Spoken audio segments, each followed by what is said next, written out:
তো তুমি বুঝে শুনে কথা বললে না যে এনামুল মেম্বার সাথে আমি কিভাবে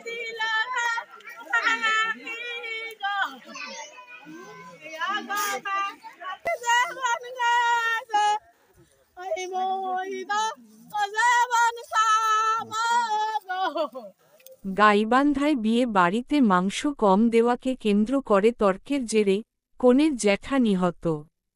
মোহাম্মদ জাহিদ হোসেন জিমু, গাইবান্ধা জেলা প্রতিনিধি। গাইবান্ধা সদরের উত্তর গিদারি হাজারিপাড়া গ্রামে বিয়ে বাড়িতে মাংস কম দেওয়াকে কেন্দ্র করে তর্কের জেরে কনের জ্যাঠা ছায়দার আলী নিহত হয়েছে। গত 23শে জুন ভোর রাত্রি আনুমানিক 2টার দিকে এই ঘটনা ঘটে। জানা যায়, ঘাগোয়া ইউনিয়নের উত্তর ঘাগোয়া ঠেঙ্গামারা গ্রামের গোলজার মিয়ার ছেলে রাসেল মিয়া 23 এর সাথে পাশের গিদারি ইউনিয়নে হাজারিপাড়া গ্রামের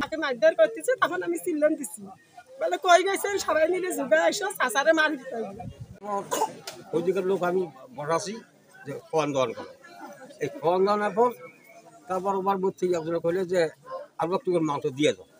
আমি বললাম যে পরে এলা দেওয়া হবে তার মধ্যে তোমার মানুষ বেরিয়েছে। মুহাম্মদ হায়দার আলীর মেয়ে শিখা আক্তারের পারিবারিকভাবে বিয়ে হয়। কনের বাড়িতে 40 জন আসার কথা থাকলেও আসে 120 জন।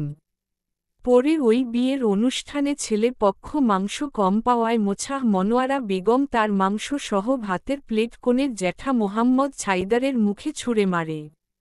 এই নিয়ে কথা কাটাকাটি হয়।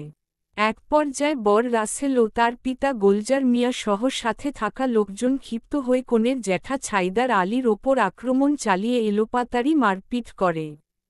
এই সময় কনের ভাই আল আমিন, আসিফ, মামা মিঠু সহ বেশ কয়েকজন বাধা দিতে গেলে তাদেরকেও এলোপাতাড়ি মারপিট করা হয়। সেই সাথে অনুষ্ঠানের জন্য ভাড়া করা চেয়ার সহ যাবতীয় জিনিসপত্র ভাঙচুর করা হয়। তাদের আত্মচিৎকারে স্থানীয়রা এসে তাদের উদ্ধার করে এবং গুরুতর আহত কনের জ্যাঠা ছায়দার আলীকে গাইবান্ধা সদর হাসপাতালে পাঠায়। আহত ছায়দার আলীর অবস্থা আশঙ্কাজনক হলে তাকে রংপুরে মেডিকেল কলেজ হাসপাতালে পাঠানো হলে অসুস্থ অবস্থায় সেখানে তার মৃত্যু হয়। পরে স্থানীয় একটি কুচক্রী মহলের চাপের কারণে লাশ ময়না তদন্ত না করে দ্রুত দাফন করে তার পরিবারের সদস্যগণ।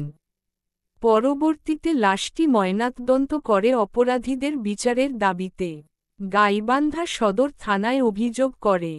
এ বিষয়ে পুলিশ জানায় লাশটি ময়না তদন্ত করলে মৃত্যুর সঠিক কারণ জানা যাবে এবং সেই অনুযায়ী পরবর্তী আইনানুগ ব্যবস্থা গ্রহণ করা হবে। এই মাংস বর্ষা নিয়ে কম বেশি হওয়ার কারণে এই ঘটনা।